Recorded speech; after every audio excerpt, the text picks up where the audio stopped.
ठीक है सैयद मसूद, आप अपनी बात कर सकते हैं।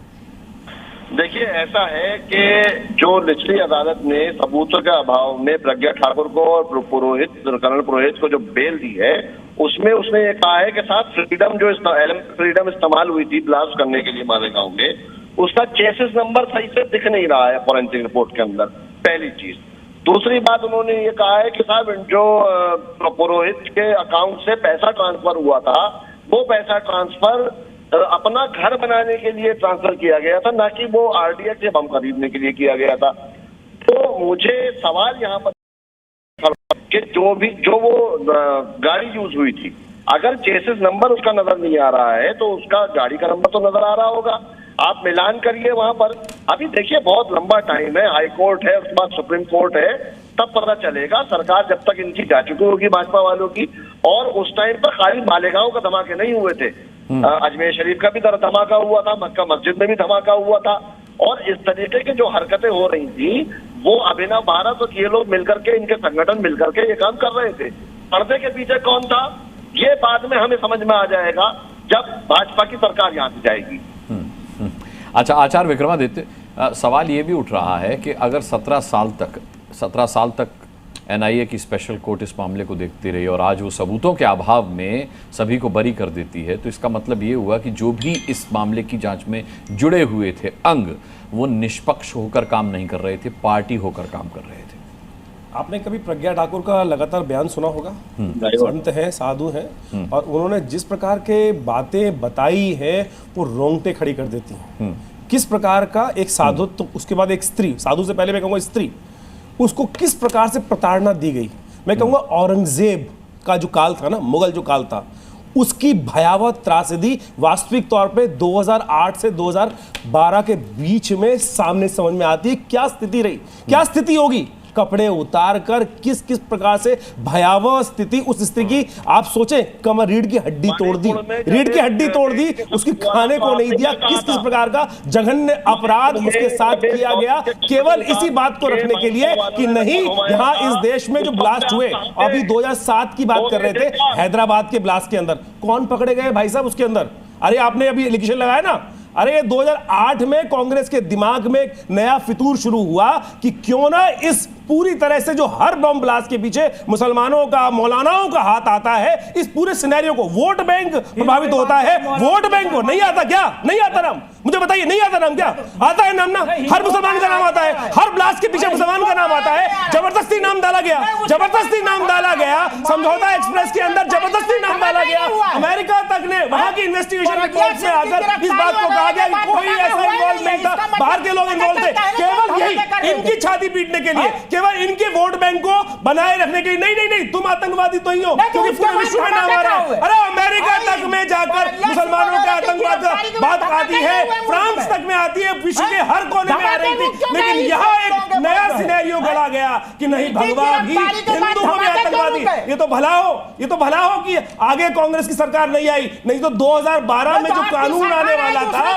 उस कानून के बस पर आज भाई साहब आप भी टीवी एंकर पे हैं, अनुराग जी टीवी पर हैं, मैं कह रहा हूं आपको भी कहीं उठा के जेल में डाल दिया था इस देश के अंदर बलवा फैलाने के लिए। मैं साफ साफ कह रहा हूं कि ऐसा होता कि अगर ये 2012 वाला कानून ला दिया जाता, टीवी पर बैठकर एंकर महाराज सत्य बोल रहे होते तो चलो अंदर, चलो अंदर। ये स्थिति अगर आने वाली थी इस देश के अंदर, सत्य मानिए, इस देश की वास्तविकता यह सामने आ रही है, केवल तुष्टिकरण के लिए, केवल वोट बैंक की राजनीति को करने के लिए। सोचिए, औरंगजेब ने भी इतना भयावह जो सिख गुरुओं के साथ किया, तवे पर बिठा दिया। कर्नल गुरु से, कर्नल पुरोहित से क्या किया, गरम तवे पर बिठा दी, स्थिति कैसे ला दी, नंगा करके क्या क्या स्थिति नहीं की गई। आपको शर्म आनी चाहिए मौलाना साहब, आपको शर्म आनी चाहिए, आपको यहाँ बैठकर कहना चाहिए ऐसे जिन लोगों ने ये अपराध किए हैं उनको जेल में जाना चाहिए। उन लोगों ने अभी आपने टीवी में बोला कि भगवा आतंकवाद नहीं होता, भगवा आतंकवाद नहीं होता। मैं ये कह रहा हूं, आपने हिंदू आतंकवादी देखा, आपने हिंदू आतंकवादी देखा आज तक, आपने हिंदू आतंकवादी को देखा आज तक? ठीक है, देखा है किसी हिंदू के हाथ में? ठीक है, शांत हो जाइए, शांत हो जाइए, शांत हो जाइए, AK-47 लेकर घूमते हुए देखा। अरे पहलगाम, हर क्षेत्र में आप ही के लोग, अच्छा बाकी में आप दोनों के बीच में नहीं है डिबेट, खाली आप दोनों के बीच में डिबेट नहीं है। मैं श्रीराज नायर जी हमारे साथ विश्व हिंदू परिषद से जुड़े, उनके पास पहुंचूं, लेकिन उससे पहले अतिकुर रहमान साहब, सवाल यह है कि जैसा भी नोमानी साहब कह रहे हैं कि ना हिंदू आतंकवाद होता है ना मुस्लिम आतंकवाद होता है, आतंकवाद सिर्फ आतंकवाद होता है, तो जिन लोगों ने इसे हिंदू आतंकवाद कहा, भगवा आतंकवाद कहा, क्या आप मानते हैं कि बहुसंख्यक हिंदू समाज को बदनाम करना ही उनका असली मकसद था? जी देखिए अनुराग जी, ये तो जज साहब ने जो आज फैसला सुनाया और जो लोग उसको मान चुके हैं कि भाई अच्छा फैसला है, वो इस बात को क्यों नहीं मान रहे हैं कि जज साहब ने खुद कहा कि आतंकवाद का धर्म नहीं होता है। कितनी आसानी से विक्रमादित्य जी आपको बताने को तैयार बैठे हैं कि नहीं नहीं मुसलमान ही आतंकवाद फैलाते हैं, मुसलमान ही। अरे 70 तबलीगी जमात के लोगों को आपने अरेस्ट करवाया, उनको प्रताड़ित किया। कोई हिंदू था, सरदार था, क्रिश्चियन था, कौन था? 9/11 अनुराग जी मेरी बारी है। किसने किया था? 26/11 मेरी बारी है, मुझे इंसिडेंट बता दो जिसके अंदर कोई हिंदू पकड़ा गया, बताओ ना, क्यों नहीं मानते?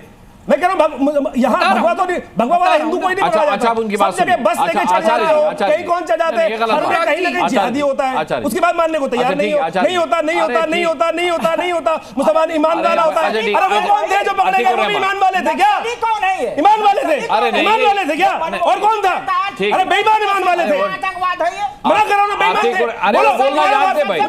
किसी आतंकवादी को आपने इस्लाम से बाहर निकाला, किसी आतंकवादी को आपने इस्लाम से बाहर निकाला। जितने पकड़े गए, जिनको फांसी हुई, ये आज भी कहते हैं गलत फांसी हुई, गलत फांसी हुई, निकाला किसी ने बाहर में। अरे ये बड़े मुसलमान बैठे हैं, क्या फतवा दिया, क्या फतवा दिया, क्या फतवा दिया, क्या कहा? ठीक है, ठीक है, ठीक है। श्रीराज नायर, समय की कमी है, समय की कमी है, समय की कमी है। श्रीराज नायर देर से जुड़े। श्रीराज नायर जी, विपक्ष का कहना है कि ये फैसला है इंसाफ नहीं, आपकी प्रतिक्रिया?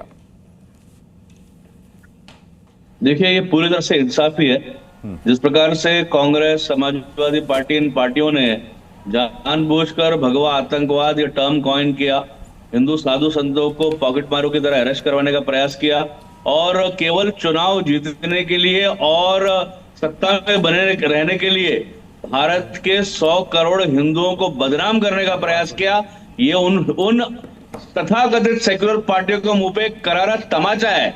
हिंदू 1000 साल से रेडिकल इस्लाम के आतंकवाद को झेल रहा है। पूरे विश्व भर में मानवता पूरा शर्मसार है, क्योंकि जहां जहां बम धमाके हो रहे हैं, छोटे बच्चों को AK-47 से मारा जा रहा है, पाकिस्तान में मस्जिदों में धमाके हो रहे हैं, स्पेन में ब्लास्ट, ये सब एक रेडिकल इस्लाम का आतंकवाद है। तो यहाँ पर ये साबित हो गया हिंदू कभी आतंकवादी हो ही नहीं सकता। रेडिकल इस्लाम से, फिरका परस्ती इस्लाम से पूरा विश्व परेशान है, भारत शर्मसार है। और आज इन सभी के मुंह पर जितने लोग तुष्टीकरण की राजनीति कर रहे थे, कांग्रेस, समाजवादी पार्टी, इन सभी के मुंह पर एक करारा जवाब तमाचा है। हम माननीय कोर्ट के इस आदेश का पूर्ण रूप से स्वागत करते हैं और हम फिर बताते हैं, अगर कोई हिंदू है तो हिंदू कभी। अच्छा श्रीराज जी, आप कह रहे हैं कि ये इंसाफी है, लेकिन अगर हाईकोर्ट में ये फैसला पलट जाता है तब उस फैसले को क्या कहेंगे? ये अंतिम फैसला नहीं है। हम तो कहते हैं ना, हम इस देश के संविधान को पूरी तरह मानते हैं, हम इस देश की न्याय प्रक्रिया को पूरी तरह मानते हैं, अपनी सुविधा अनुसार नहीं। हमने स्वागत किया है आज के कोर्ट के निर्णय का। विश्व हिंदू 10 सेकंड शिवम त्यागी, 10 सेकंड समय हिंदुओं को बदनाम करने की जो साजिश है उसका पर्दाफाश हुआ है। लेकिन ये जो भगवा आतंकवाद की थ्योरी थी वो सिर्फ कांग्रेस की नहीं थी, उसके साथ साथ उस समय जितने भी लोग चुप बैठे हुए थे। आज जब कोई भी आतंकवादी हमला होता है तो सारी ये विपक्ष की पॉलिटिकल पार्टियां बताने आ जाती हैं कि नहीं नहीं ये आतंकवाद का मुस्लिम धर्म से कोई लेना देना नहीं है। तो जब कांग्रेस इस बात को कह रही थी तो अखिलेश यादव कहां छुपे हुए थे, तेजस्वी यादव कहां छुपे हुए थे, उनके पिताजी कहां छुपे हुए थे, तमाम लोग तो यहीं पर थे। उस पर तो क्यों समय से बहुत आगे जा चुके हैं। मैं सभी पैनलिस्ट का बिना किसी लीड आउट के बहुत बहुत धन्यवाद करना चाहूंगा। आज की डिबेट में शामिल होने के लिए, आप दर्शकों का भी ताल ठोक के देखने के लिए बहुत बहुत धन्यवाद करना चाहूंगा। अगली मुलाकात तक के लिए अपना बहुत बहुत ख्याल रखिएगा। मुझे अभी के लिए इजाजत दीजिए, नमस्कार।